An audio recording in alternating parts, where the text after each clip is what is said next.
Turmuş degениň jegin jep akkan, kemerin kemir akkan albuut dayra. Turmuş burkan şarkan kaynagan tereň deňiz. Turmuş göz jetpegen alysta zakymdagan munarak. Owa, turmuş tak uşunday. Turmuştun tak uşunday ekendigin түшүнүүнүн özü çoň bakyt. Menin baktım uşunda. Jeke bakıtka jetpegenim menen elimdin baktısına ençileş bolgondugumda.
Owa, al öz elinin baktısına, özü жазгандай ençileş gana emes, jaratman dagı bolaldy. 1917 жылдагы Октябрь социалистик революциясынын дем менен бүтүндөй дүйнөнүн картасы өзгөрүп, бардык элдер өз жеринин ээси болууга аракет жасаган мезгилде ар биринин бактысына жараша мыкты уулдары чыкты. Жүздөгөн улуттар өз мекенисиз калып, башка элдердин жеринде жашоого мажбур болгон. Азыркыга чейин калкынын саны миллиондорго жеткендигине карабай, этностук мекени болбогондор көп. Бактыга жараша биздин элдин тагдыры башкача болду. Анткени тагдыр чечер мезгилде Кыргыздын мыкты уулдары чыкты. Алардын бири бүгүн сөз болчу Жусуп Абдырахманов.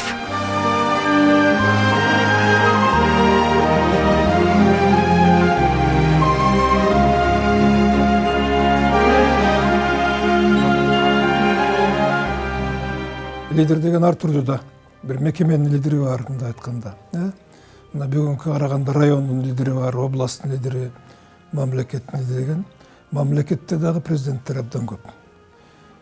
Мен мындан 10 жыл мурун Америка Кошмо Штатында болуп, ошол жерде бир чоң өтө дүйнөлүк маанидеги лектор абдан лекция окуп берди, доктор Шмидт деген бир чоң залда. Ошондо бир стенасында ошол 50ге жакын президенттин сүрөттөрү турат да. Анан ошол айтып айтты да, бул улуттук лидер деген ким депчи. Мына дейт, мына жерде турат дейт, 50ге жакын президенттер турат дейт. Кээ бирөө шайланып келип кандай кеткенин билбей калдык дейт. Кээ бирөө кандай келгенин билген жок дейт да. Бирок ушунун ичинен дейт, абдан чоң лидерлер бар дейт да. Булар улуттук лидерлер дейт. Баарын лидер деп айтабыз дейт, бирок улуттук лидер деген башка дейт да. Ушул сыяктуу бул да ушу бизге да тиешелүү нерсе да. Мисалы Вашингтон дейт, Американын биринчи президенти. Линкольн дейт мындай айтканда. Кийинкилерден даже Кеннеди, Рейган. Ушулар дагы эмне экен? Булар улуттук лидерлер дейт да. Булар дейт, коомду 10 жылга, 20 жылга, 50 жылга, даже 100 жылга чейин өзгөртүп дейт да. Демек алдыга салды дейт. Американы бириктирди дейт. Канча өнүгүүлөр жасады дейт. Кээ бир президент келип кризиске алып келип кетти дейт. Ошол сыяктуу эмне экен? Бул улуттук лидер деген ошол өзүнүн өлкөсүндө, өзүнүн жеринде коомду алдыга өнүктүрө турган, чынбы? Коомдун келечек стратегияларын түзүп кеткен, мындай айткандачы. Экинчиден элди бириктирген, элдин башын бириктирген. Коомго чоң өнүгүүлөрдү алып келген, жанакындай. Ал эми экинчи айтат да, коом өнүгө берет дейт. Ошол лектор айтып атты, ал жөн лектор эмес, дүйнөлүк деңгээлдеги лектор болчу. Чоң профессор. Ал айтат, мисалы, коом өзүнө өнүгөт дейт да. Ошол ар ким өзүнүн жолу менен, өзүнүн эмеси менен өнүгүү бул жалпы коомго салым дейт да. Ал эми улуттук лидер деген ошо мамлекеттик өнүгүүгө чоң салым кошкон дейт да, жанакындай. 10 жылдап, 20 жыл, 50 жылдап салым мамлекетти алдыга жиберген улуттук лидер дейт да. Ошол сыяктуу мен Абдрахмановду айтат элем да. Бүгүн талаш тартыштар абдан көп болуп атпайбы? Ушу биздин мамлекетте Кыргызстан мамлекет, мисалы, ошол убакта да турса дагы өзүнчө автономиялык мамлекет болгон. Бул учурда эмне салым коштук? Мисалы, ошол убакта бизде баары орустар болгон. 17-жылдан баштап орустар болду, ячейкалар түзүлдү, орустар башкарды.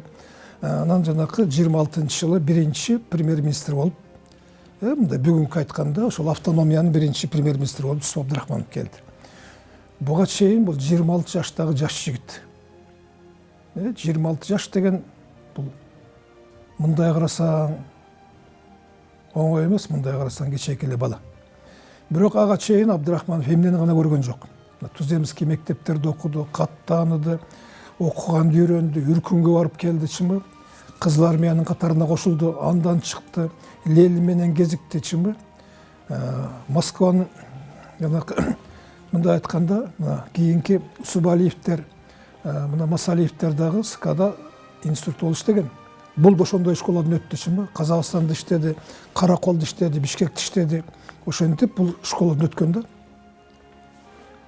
Экинчиден бул абдан зээндүү, мындай айтканда. Бул интеллект абдан бийик, өзүнүн ички көрөңгөсү интеллект абдан бийик киши болгон да. Экинчиден тынбай окуган. Мынакей эмелердин барында немтелип турат да. Ошо поезд менен кетип баратып, 5-6 күн ичинде 5-6 китап окуп бүткөн. Классикаларды мисалы мындай айтканда. Ошол орустун классикаларын, ошолор менен дос болгон, мисалы Маяковский менен орустун элиталары менен дос болгон, мындай айткандачы. Ошолорду үйрөнгөн, мындай айтканда. Анакы Натансан деген кыз келген, ал дагы көп нерсени үйрөткөн, чын ачыкты, бирок андан абдан жакын болгон. Бири-бирине ушунчалык жакын мамилелер болгон менен, ал дагы көп мына марксизмди, троцкизмди мындай айтканда үйрөткөн, ленинизм ошол да кыз болгон да. Экинчиден мезгил талап кылган да.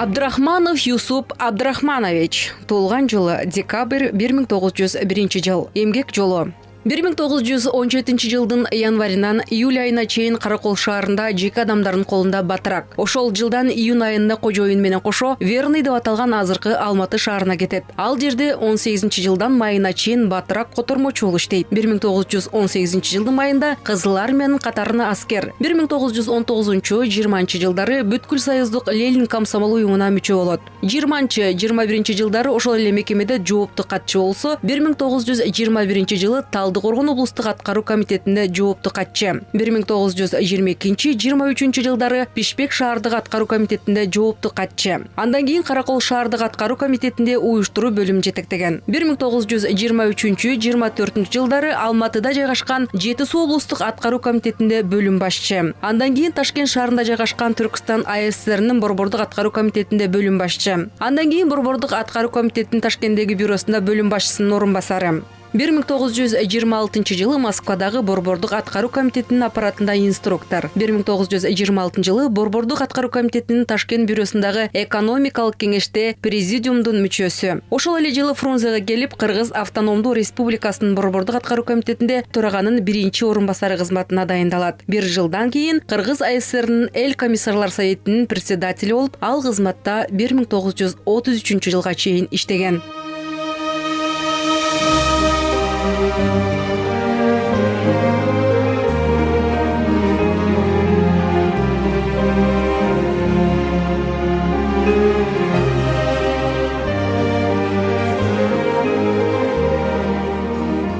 Бул эми анын расмий документи болгон өздүк делосу. Алы Кыргыз Республикасынын Борбордук мамлекеттик коомдук саясий архивинде сакталуу. Алы 1923 жылы Абдрахманов мамлекеттик жогорку кызматта иштеп жаткан мезгилде ачылып, 1933 жылга чейинки маалыматы жазылган. Атылганда. Эми ага чейинки Экиге чейин турбайбы мындай? Андан кийинки жок да, андан кийин жок, бул атылганда. Муну деген баягы эл душманы деп бүт бардыгын куугунтуктап. Ушул бир папкага толбогон эмгек биографиясында улуу жазуучу Кыргыз эл баатыры Түгөлбай Сыдыкбеков жазгандай 1000 жылга тете өмүр жатат. Анда ошол даңктуу өмүр тууралуу сөз башынан болсун.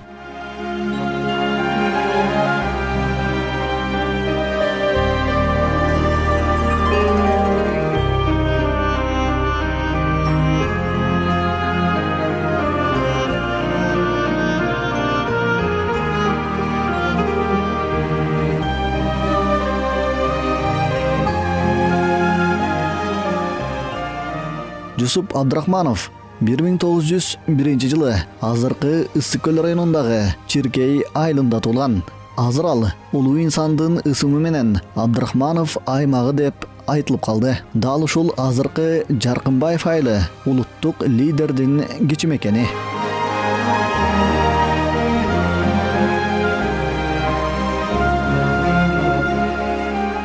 Мен 1961 жылы институтты бүттүм.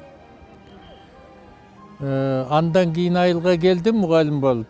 Ошондон баштап эле аксакалдардын сөзүнө аралашып калдым да менчи. Усукемдечи. Бул кишинин өз аты Усуп. Асандак аты. Андан кийин баягы орусча окуп калды да бул киши. Анан орус түзө мектебинен орусча окуп калды. Анан кийин Усуп делбей Юсуп болуп калыптыр да. Анан кийин ошондо абышкалар Усукем деп сүйлөр эле. Усукем келгенде, Усукем барганда, Усукем өтүп баратканда айылдан ары бери өтөт экен да бул мезгилдечи. Анан баягы иш кызматы боюнча ары бери өтсө керек, андан кийин айылга баягы токтоп, мындай баягы шарт боюнча чай ичип эмес керек эле да, ошондо Усукем деп сүйлөр эле. Мен ошондон баштап Усуп Абдрахман деп ошондон баштап мен билип калдым да.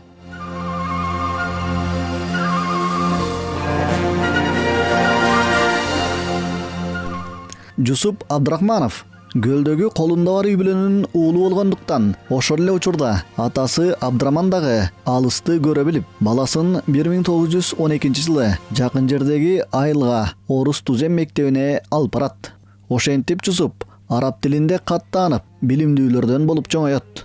1915 жылы Караколдогу башталгыч мектептен билимин уланткан. Бирок 16 жылдагы үркүм менен коштолгон улуу көтөрүлүштө үй бүлөсү менен Кытайга качып, 1 жылдан кийин жөө жалаңдап кайра келген.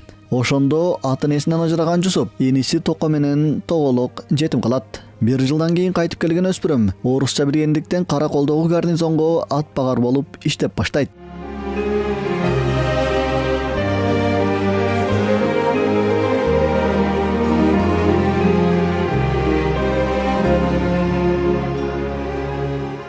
Бир 1918 жылы идиректүү өспүрүм жаңы заманды аңдап коомдук иштерге аралаша баштайт. Андан туура 1 жылдан кийин Кызыл армияга жазылып, жылга жетпеген аралыкта катардагы жоокердин эскадрондун командирлигине чейин жетет. 1919 жылы алыгач Верныйдагы командирлик курстан, андан кийин Ташкенттеги аскердик жогорку мектептен окуйт. Ошол эле жылдары Түндүк Жети Суу фронтунда падышанын бийлигин кайрадан орнотууну көздөгөн ак казактарга каршы согушка дагы катышкан. Жүрөктүн үшүн алган аскерлер далай шаарларда жаңы курулуп баштаган совет бийлигин кулатууга дагы жетишкендиги маалым. Аларга каршы согуш ого эле каргашалуу болгон. Бирок үркүндү көргөн Жусуп үчүн коркунучтуу нерсе аз эле.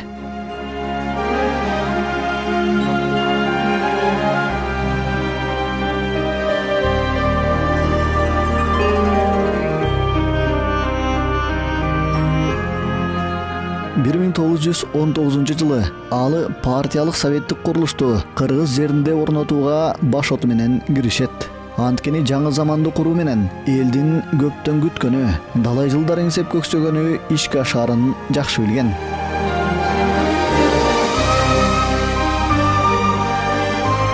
Оорусуна байланыштуу аскерден бошоп келген Жусупту тарыхый милдет күтүп турган. Анткени 18ге эми гана толчу өспүрүм Түркстан комсомолунун президиумуна мүчө болгон эле. Анын партиялык мамлекеттик кызматтагы эмгек жолу ошентип башталган. Жөн гана кызмат эмес. Келечекте ал баштаган улуу инсандар иштечүү жаңы замандын шартындагы мамлекеттин өзүн түптөө милдети турган. 1920 жылы РКСМдин 3-чү съездине делегат болуп барып, Владимир Ильич Ленин менен президиумда бирге олтуруп, алгачкы жолу революция лидери менен жекече дагы баарлашкан. Демек, Ленинге кыргыз жери менен эли тууралуу айткан алгачкы кыргыз Жусуп Абдрахманов болгон тура.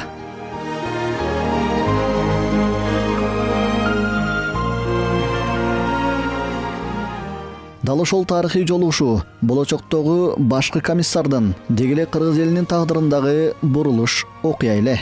Анткени ошол күндөн баштап жаш комсомолу Жусуп Абдрахманов кыргыз мамлекетин курууну ойлонуп, пландап, анын миң түрдүү жолдорун издеп баштаган.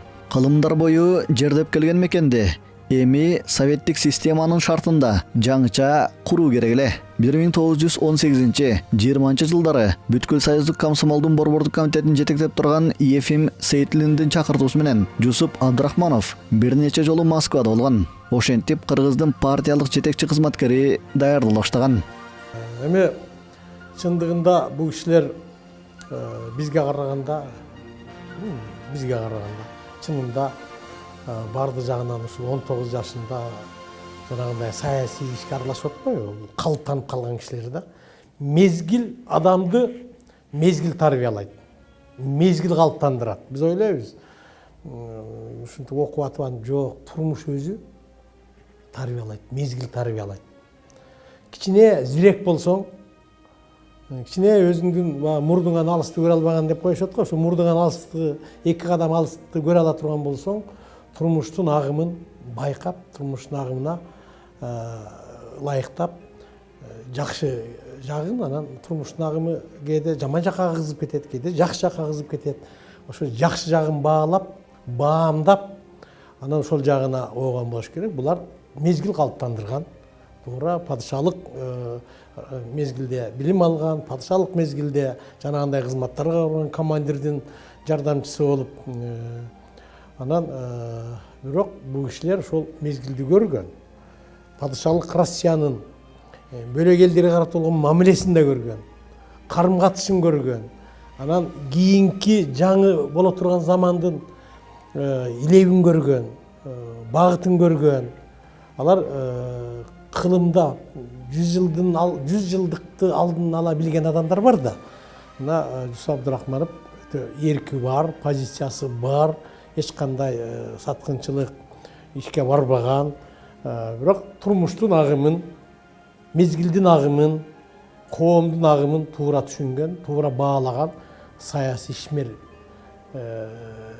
мындай ушуну туура баалаган адам болгон. Анан ошол өзүнүн ички интуициясы дейли, ички билими дейли, ички көрөгөчтүгү дейли, ошол Жусуп Абдурахмановго ушундай мындай орустар подсказка деп коюшат го, ошондой бир ички үн ичиндеги ошол мындай кабар маалымат берсе керек. Анан ошон үчүн ал совет бийлигин жан дили менен кабыл алган. Жан дили менен ошол совет бийлигинин алгачкы мезгилдерде айтылган саясий баягы кайрылууларга, саясий чечимдерге, саясий айтылган сөздөргө толук ишенген. Чындыгында эле айткан сөздөрү аябай жакшы болгон да. Совет бийлиги алгач курганда аябай жакшы болгон. Момундай баары тең болот, баардыгы жакшы болот.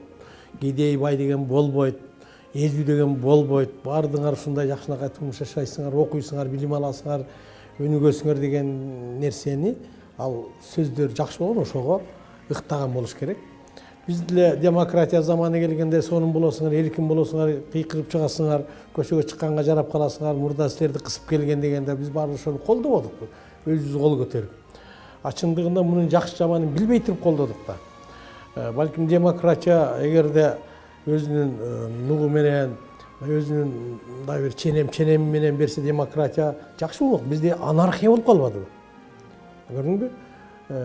Анан совет мезгилинде дагы жана Жусуп Абдурахмановдун ушул жаңы турмушту, жаңы коомду колдоочусу катары чыгып атышында жанагындай жакшы нерселерге ишенген. Анан аны кийин аткаруучулар бузду да. Ыйлап кат жазып атпайбы? Ленин менен сүйлөшкөндө айтып атпайбы? 19 жашында. Ленин сураса ошого так жооп берип атпайбы? Көрдүңбү? Аны жер-жердеги функционерлер, аткаруучулар бузган да. Идея, программа, айтылган сөз жакшы болгон. Жусуп Абдурахманов бул совет бийлигинин алгачкы жылдарында өзүнүн чыныгы лидерлигин көргөзгөн да. Бул саясатка аралашканда өтө жаш аралашты. Мына 18-19 жашында эле Жети Суу облустунда, анан ошол Жети Суу облустунун тегерегиндеги райондордо, аткаруу комитетте, комсомолдо ошондо иштеп жүргөн. Андан кийин ошол жерде жүргөндө бул 21 жашынан баштап ушул кыргыз мамлекети эмне себептен өзүнүн мамлекеттүүлүгүнө ээ болбойт? Эмне себептен кошуна элдер өзүнүн мамлекеттүүлүгүнө ээ болуп атса, андан куру жалак калат деп ошондой күрөшкөндөрдүн бирөөсү. Мына устаты Абдыкерим Сыдыков болгон. Абдыкерим Сыдыков дагы өз мезгилинин өтө билимдүү адамдарынан болгон. Эми биз билимдүү дегенде алар жогорку окуу жайын бүтүргөн эмес, болгону мына Бишкекте, андан кийин Алматыдагы гимназияда окуп, аны өтө билимдүү болгон. Анан ошол ал Жети Суу облусунун борбордук аткаруу комитетинин дагы бул катчысы болуп, ал жерде аябай жооптуу чоң кызматтарда иштеген өз убагында. Ошо казактар 1920-жылы, өзбектер, жалпы Түркістан чөлкөмү, тажиктер, түркмөндөр өздөрүнүн мамлекеттүүлүгүнө ээ болуп аткан мезгилде ушул Абдыкерим Сыдыков менен Жусуп Абдурахманов өзгөчө ушул кыргыз мамлекети болсун деп туруп күрөшкөндө, эң алгачкы жанагы күрөшкөндө бул Абдыкерим Сыдыков бул Кыргызстан Кара Кыргыз тоолуу автономный облус болсун деген идеяны көтөрүп чыккан. Ал убакта жок дегенде мына Жети Суу облусунан Кыргызстандын түндүк тарабын бөлүп алып, өзү анча мамлекет кылып турса, кийин ага түштүктү кошобуз деп. Анан ошол идеяны өтө бир катуу көтөргөн Жусуп Абдурахманов болгон.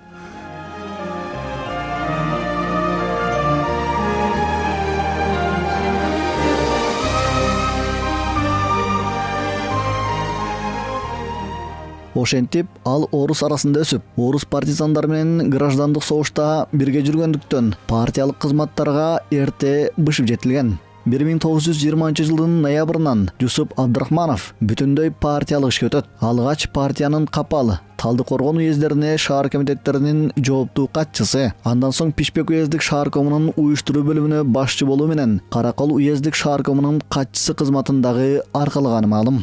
Ошол мезгилде жаш жетекчи Кыргыздын башка дагы Абдыкерим Сыдыков, Ишеналы Арабаев сындуу жетекчилер менен тоолуу Кыргыз облусун түзүүгө жарым-жартылай жетишип, бул алардын алгачкы аракетинин аягына чыкпаган жыйынтыгы катары тарыхта калды.